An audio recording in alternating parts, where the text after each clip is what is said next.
Question 4. How did you use media technologies in the construction and research, planning and evaluation stages? For the construction of our main task trailer, we used Adobe Premiere Pro CS5 in order to edit the clips that we had been recording on the day of our filming. We also used this program to add in various different types of sound in order to enhance our trailer. Furthermore, we used Adobe After Effects CS5 to create the critical praise that would be displayed throughout the length of the trailer. This program was particularly useful as it allowed us to create realistic looking smoke through computer generated imagery. On the day of filming, we used a variety of different cameras, primarily a Nikon DSLR 5300 camera, in order to achieve the high quality professional looking shots for use in our trailer. These recorded clips were imported into Adobe Premiere Pro and cut down to the rough length which we'd be needing in order to create a rough edit of our trailer. With this, we then imported our soundtrack Till It's Gone by Yelawolf in order to run synchronous to the clips that were being seen on screen. The non-diegetic soundtrack was faded in and out at the respective points within the trailer in order to fade with the images on screen. This was achieved through the use of keyframes on the audio track, which simply had to be decreased and increased to achieve the effect that we wanted. The diegetic dialogue recorded on the camera also had to be imported into Premiere Pro to synchronise with the movements of the actors' mouths in the recorded clips.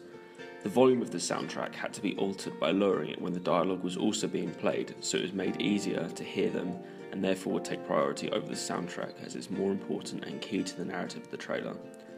This was simply achieved by adding keyframes on the audio track and dipping the volume down for the dialogue and then back up again when the dialogue was over. Throughout the construction of the trailer, we had to learn various different keyboard shortcuts in order to speed up the workflow on the trailer. One of these features we learned about was in and out points. These were used for the initial editing of the clip. Premiere Pro would allow me to watch the recorded clip through, and I could use these in and out points to crop the clip down to the rough length of what I would want to use. After the use of the in and out points, I would use the Razor Edit tool. This tool then further allowed me to shorten the clips down to the exact length that I needed for the specific scene within the trailer. This tool was particularly useful when I needed to break clips up so that I could create a shot reverse shot scene.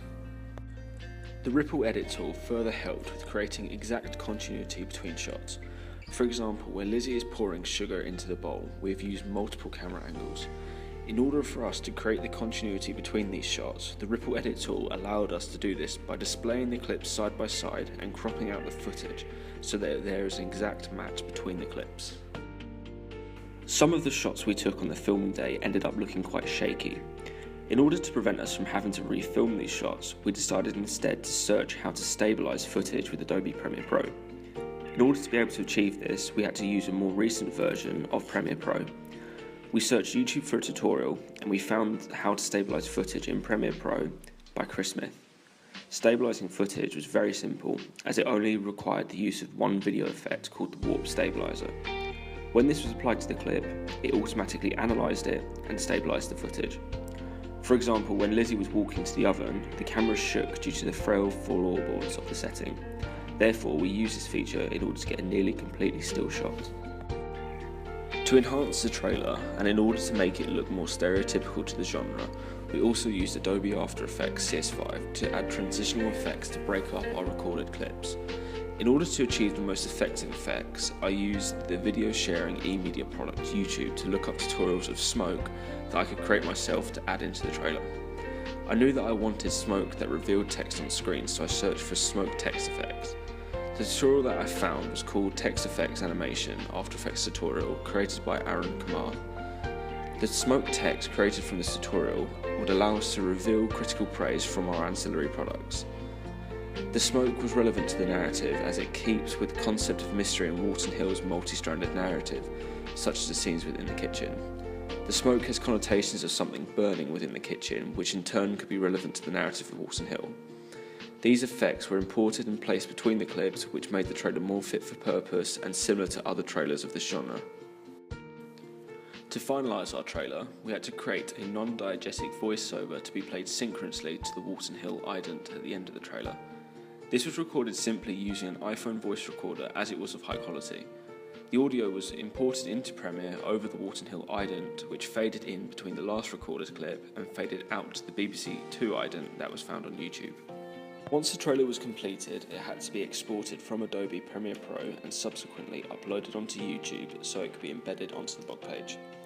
Exporting the trailer was fairly simple by following the steps of File, Export, Media. When exporting, we chose the file format .mov because it's the highest quality format in which you can export a video as, so choosing this format was the best option. I started by creating a YouTube channel under the name Walton Hill, which the trailer would be uploaded to. I next went to the button which stated upload, pressed it, and it brought me to the upload page. I selected the exported version of the trailer and the video automatically started to upload onto YouTube. I set an appropriate title and description for the video and let it finish uploading.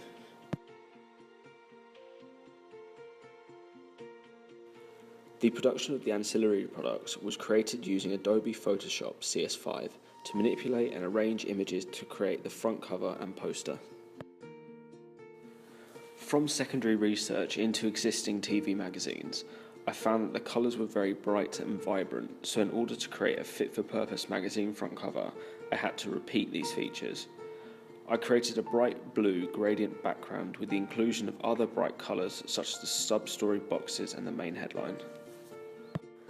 The use of Photoshop features such as the clipping mask tool has allowed me to effectively incorporate images within shapes on my front cover. The clipping mask tool works by using layer ordering to define edges of shapes so that images can sit inside of them. This is achieved through right-clicking on the image that needs to be inside a shape and selecting Create Clipping Mask. This then indents the layer and adds an arrow pointing down to the layer below, which signifies that this shape is now inside of the one below. This means that the image is then inside of the shape, which is what was needed on my front cover. Primary research has shown that cover stories are presented within different shapes, and therefore, in order to repeat this, I needed to use the clipping mask tool. I placed the image above the shape that I wanted to use and applied the clipping mask, and the image automatically cropped itself within this shape, creating a professional feature on my page. Furthermore, I used Photoshop tools such as the Spot Healing tool to remove any blemishes on the image to create a more professional and clean image that is fit for purpose on my magazine front cover. Furthermore, to do this, I also created a glamorous skin tone effect on the main front cover images in order to look more appealing to a passing audience who would see the magazine on a shop shelf. I achieved this through adjusting the vibrance and saturation levels on the image. Furthermore, within Photoshop, I used the swatches palette in order to speed up my workflow. This was simply achieved by selecting the colour I wanted to save and clicking the Add to Swatches button. This allowed me to easily access the colours I regularly use so that the house style is consistent throughout each product.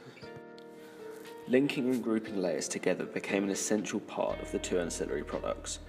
Grouping multiple layers together allowed me to organise layers that link to specific parts of the front cover and poster. For example, the cover stories on the front cover had multiple layers involved, which I added to one group for organisation. When layers were added to a group, it also allowed me to move all layers together on the stage, which also allowed me to speed up my workflow.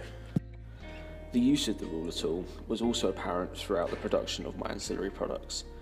The ruler tool was used throughout my production work to make sure that all the conventions present on the stage were all lined up exactly as they should be. This also allowed me to create a more professional finish to these media products. Another feature within Photoshop that I used was the ability to crop and resize images. I was easily able to crop images from their background by using the Quick Selection tool. To then resize an image, I would open the Transform tool, which allowed me to drag from the corners of the image to resize either bigger or smaller. I would hold the Shift key at the same time to keep the ratio of the image correct. Within the poster, I've applied a variety of effects to connote the narrative mystery, as well as the explosive nature of Walton Hill. The connotations of this refer to the narrative of being in a kitchen, where the situation could go wrong. I've applied a horizontal grain to the image of Lizzie, which gives her a ghostly effect, which ties in with the narrative themes. This effect was achieved by going to Filter, Texture and Grain, where I changed the type of grain to horizontal and adjusted the intensity and contrast. Furthermore, I used digital technology to crop out the background from my images using the Quick Selection tool. as this is a much more professional tool to use to select images because you have more control on what you do and don't want to select. However, I found that trying to crop the background from strands of hair was difficult. In order to effectively select these strands of hair to achieve a professional looking image, I had to use the Masks Refine Edge tool as well as the Smart Radius. I increased the size of this radius until each strand of the hair had been selected. The critical praise that is present on my poster has an effect on the white stars to continue tying in with the narrative of Walton Hill. Smoke and flames can be seen when you zoom in slightly. I achieved this realistic looking smoke by downloading a smoke brush from the internet and installing it into Photoshop. I simply changed the paintbrush from the default circle to the new smoke brush and applied it onto the stars in different patterns and colours. In order to easily replicate conventions across from the front cover to the poster, I was able to use the duplicate feature within Photoshop to easily do this. I opened both the front cover and poster next to each other and dragged the conventions across.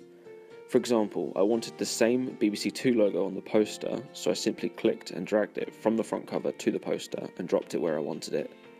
I could have also right-clicked on the layer and selected Duplicate Layer, and then on the poster pasted the layer in the layer list. Finally, in order to achieve realistic looking fire in the background of the poster, I needed to find a real picture of fire burning. Once I found the image I wanted to use, I imported this into Photoshop and had to use the red, green, blue channels to select only the fire and none of the background, which was not possible to do using only the quick selection tool. I went to the channels tab and selected the red layer. This in turn selected all of the reds and oranges in the fire and did not select any of the background. I then simply copied and pasted it onto the poster and adjusted the layer order to put the fire in the background. After the main task and ancillary tasks were completed, I exported the ancillary products as JPEGs and uploaded these onto my blog page. The trailer was rendered and uploaded onto YouTube, and then this was also embedded onto the blog page on WordPress, which is a free educational blogging site. The use of the blog page has allowed me to present all of my work in one place where I can regularly update my progress through the use of blog posts throughout the production of the media products. For my evaluation, I've decided to use a variety of different online software packages to present the questions. The different media technologies I've decided to use are Prezi, My Storybook, Powtoon, and also screen capture recording using QuickTime Player. Prezi is an interactive slideshow software. It allows you to create paths between shapes and smooth animations that look sleek and professional. It further allowed me to add in any multimedia features such as images and YouTube links so I could display my products. My Storybook is also a slideshow software, however it's presented in the design of a book. Therefore, when presenting this question, I can add images and text to make it look interesting to read. Powtoon is an animation software which allowed me to present images and text in an animated way. Images can be brought on screen by the use of different animations such as a hand which ends up looking very appealing. Finally, the screen capture was created using QuickTime screen recording features. These clips were then added into iMovie and created into this video. These different forms of technology allow me to present my evaluation in clear and creative ways with the ability to illustrate visual examples on screen with the text. During the planning and research stages of my media products, use of media technology was fairly limited as I primarily used Microsoft programs such as Word for writing up permission for music and filming because the documents had to be formal and professional. PowerPoint was used to create mind maps and storyboards as we could visually present this information in an organised way on slides. Finally, Excel was used to produce our shot list because the information was clear and easy to read in each cell. Each of these documents was then easily uploaded onto the blog page using SlideShare, which made it easy to embed these documents so they're easily accessible to review on the blog page along with my other work. Furthermore, the use of WordPress was crucial in tracking the progress made throughout this course. Progress was tracked through creating blog posts which I would post with updates to what I was doing at a certain time. These posts include text and images which clearly demonstrates progress from start to the end of this course. Throughout the production of Unit G324 Advanced Production Portfolio, I've been able to use a variety of different media technologies to create effective and appropriate media products that are fit for purpose and of a standard that is expected of a real media product. These technologies have allowed me to create 3 media products that are of a professional standard.